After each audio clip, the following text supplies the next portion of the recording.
And 4 here to start things out.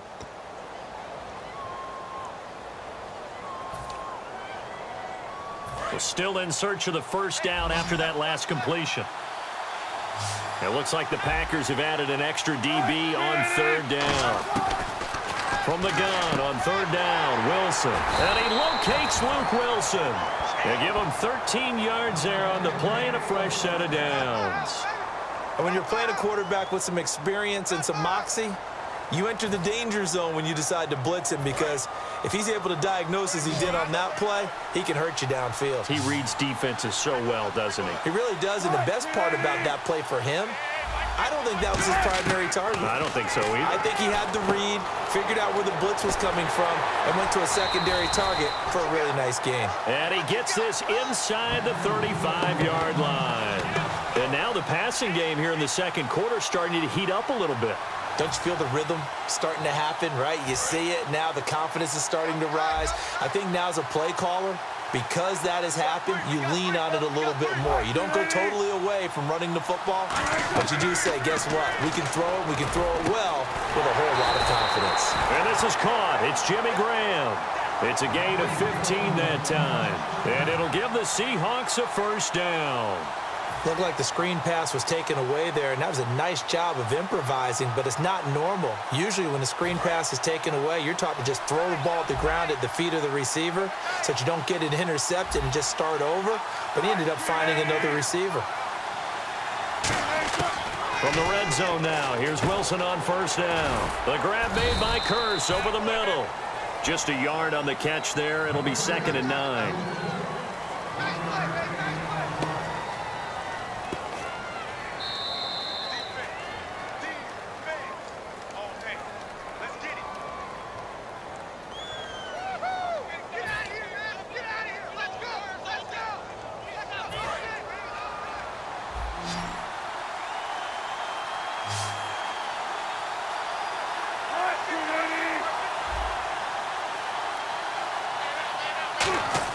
To throw again is Wilson. He's got his man. It's Curse. Only 3 yards on the catch. It's 3rd down.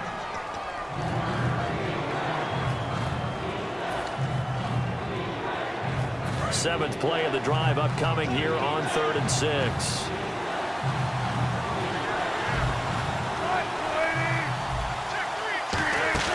They go play action with Wilson. And that's Curse for the Seattle touchdown, hauling it in. Jermaine Curse, a 14-yard touchdown. And the Seahawks are now just an extra point away from moving out in front.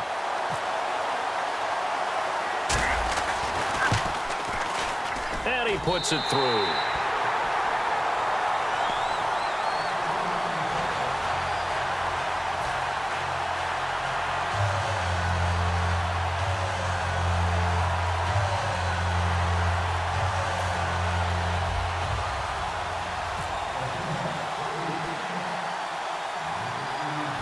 Now to send this one away following the score. This will be taken very short. And solid field position here to start as they get it out to the 40-yard line. The Packer offense now ready to get back onto the field. And last time this unit was out here, costly turnover, and then that turned into 6 points. They've got to make amends. And how many times have we sat in meetings with coaches and they use the term complementary football? Offense take care of the defense, defense take care of the offense. That didn't happen on the last possession. This is a chance for them to pick themselves back up and help their team. Yeah, we'll see if they can recoup and recover. Well, here in the booth, we have a playoff picture if it ended today, and I'm looking at the AFC to take a quick pivot.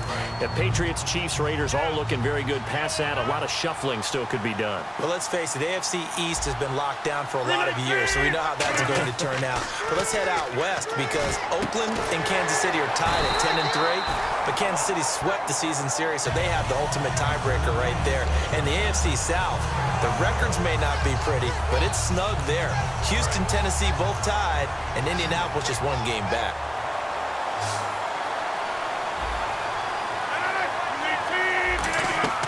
Rodgers now on first down. Oh, he's able to outmuscle him here as he pulls it in. That goes for a gain of 31. Not the tallest receiver on the field, but he just shouted to admit that the little guy can't go downfield and make a big-time catch on a deep pass because sometimes they'll just out-scrap you for the football. Rodgers now on first down. That is caught inside the 5. A gain of 6 there on first. Now hold everything here. We're going to get a timeout by the offense. It's just their first, so they'll have 2 remaining here before we get to halftime.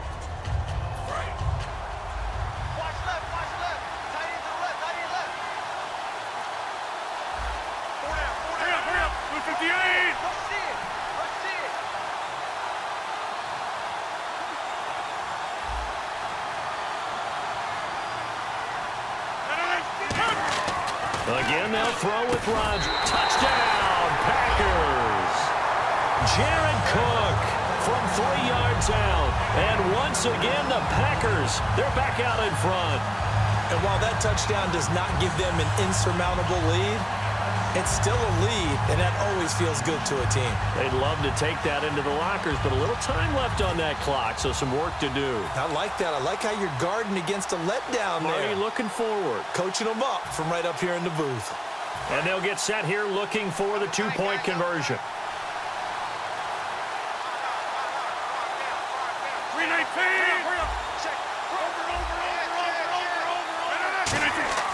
Rodgers will throw for it. And that is caught for the 2 points. And I guess that makes up for the earlier missed 2-point try here to get him to 14. Yeah, that aggressiveness reminds me a lot of when basketball first adopted the 3-point shot. And people were starting to realize that 3 for 2 was really starting to work for them. In this case now, maybe the 2 for 1 is coming into play in the NFL. This is taken about 7 yards deep. And last year, that would have been a net gain of 5 on the return. This year, he stopped where he would have been if he had taken a knee, and that's at the 25. The Seattle now ready to march out of the field. And with time quickly fading here in the second quarter, not sure how aggressively, offensively they want to play this. I think we'll find out just how much they trust their guys in this situation if they decide to take a shot.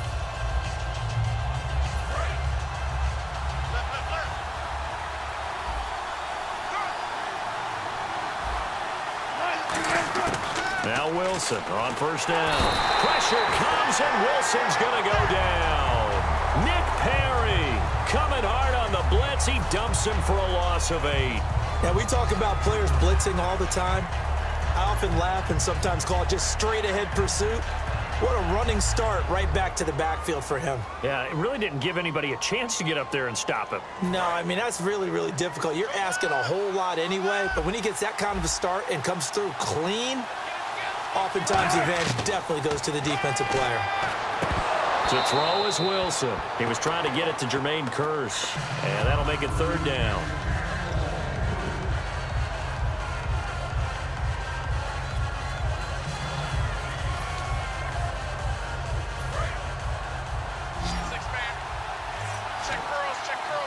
So it's 3rd and long, and defensively not a real surprise there in the dime. Throwing is Wilson. And he fires one that's intercepted. Picked off by the former first-round pick. And into the end zone. It's a pick-6 and a Packer touchdown. I don't know who all is to blame there, but I love seeing pick-6s. Nothing like seeing someone pluck it out of the air and go the other way and see people try to change directions. Hard to do.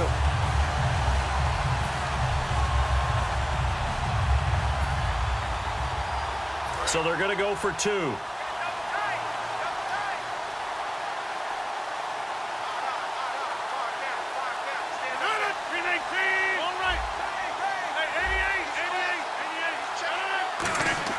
They'll look to throw. And he's got it. So they tried for 2, successful. And that bumps their lead up even further. And there's a quick momentum swing. INT return for a pick-6, and then the 2-point conversion good. And even if you're keeping your wits about you, you're thinking to yourself, okay, extra point block team going into the game now. All of a sudden you're hearing defense. Everyone's scrambling for their helmets and throwing down their cups of water. That's a great position for them to be in, trying to score against that team. A little bit disjointed. This will be fielded on the back line of the end zone. The Seahawks offense now, they get ready to head back onto the field. And from this spot in the field with the clock where it's at, you think we're just going to see a knee and that's it? And I think in this situation, that's the proper play. But we do know there's some risk takers out there that may want to take one more shot before the clock runs out. Final play of the half. It's Wilson. He's going to wind up and air it out. And they can't get the long connection as it falls incomplete. So we reach half.